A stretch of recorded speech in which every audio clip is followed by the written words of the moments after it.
Praise the lord. యేసు నామమే జయము. మన రక్షకుడు మన విమోచకుడైన యేసుక్రీస్తు అతి పరిశుద్ధమైన నామంలో అందరికీ వందనాలు. చిన్న ప్రార్థన ద్వారా రాత్రికాల వాక్య భాగం ధ్యానించుకుందాము. పరిశుద్ధుడ మహాగణుడైన దేవ యేసయ్య, సర్వాధికారి నేను మీకు వేలాది వందనములు కృతజ్ఞతాస్తుతి స్తుతులు చెల్లించుకుంటాను. దేవ రాత్రికాల సమయంలో ప్రభు వాక్య భాగం ధ్యానిస్తుండగా వాక్య భాగం మాకు అర్థమార్లు సహాయం చేసి మీ కృపలో బలపరిచి మీకు మాదిరిగా మమ్మల్ని నడిపించమని చిన్న ప్రార్థన వేస్తున్నామంలో అడిగి వేడుకుంటున్నాను తండ్రి. Amen amen.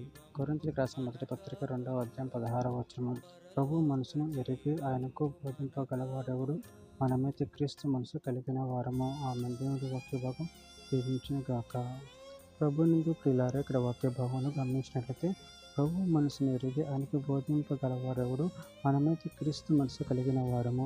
అదేవిధంగా వాక్య భాగాన్ని గమనించినట్లయితే యోబు గ్రంథం 22వ అధ్యాయం 2వ వచనంలో నరులు దేవునికి ప్రయోజనకారులగుదరా కారు, బుద్ధిమంతులు తమ మటుకు తామే ప్రయోజనకారులై ఉన్నారు. యెషయా గ్రంథం 40వ అధ్యాయం 13-14 వచనంలో యెహోవా ఆత్మకు నేర్పిన వాడెవడు? ఆయనకు మంత్రి ఆయనకు బోధించిన వాడెవడు? ఎవని యొద్ద ఆయన ఆలోచన అడిగిన ఆయనకు వివేకము కలగజేసిన వాడెవడు? న్యాయ మార్గమును గూర్చి ఆయనకు నేర్పిన వాడెవడు? ఆయనకు జ్ఞానమును అభ్యసింపజేసిన వాడెవడు? ఆయనకు బుద్ధి మార్గమును బోధించిన వాడెవడు? యోహాను సువార్త 15వ అధ్యాయం 15వ వచనము. దాసుడు తన యజమానుడు చేయు దానిని ఎరగడు గనుక ఇక మిమ్మల్ని దాసులను పిలవక స్నేహితులను పిలుచుచున్నాను.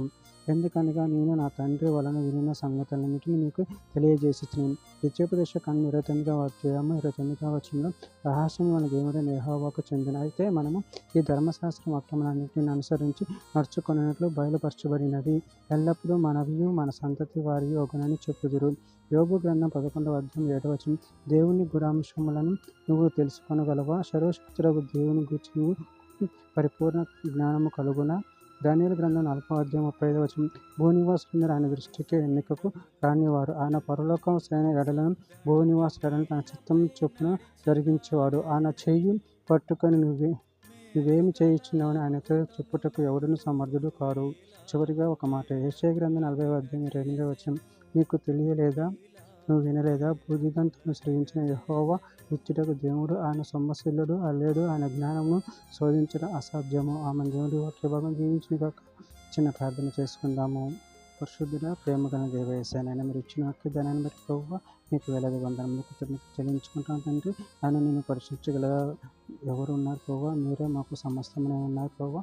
అందరిని బట్టి ప్రభావం కృతజ్ఞత చెల్లించుకుంటూ మీ ప్రేమ కృపను మా నిరంతరం కాపాడమని ఈ చిన్న ప్రార్థన యేసు నామములో అడిగి వేడుకుంటున్నాను తండ్రి. Amen amen amen.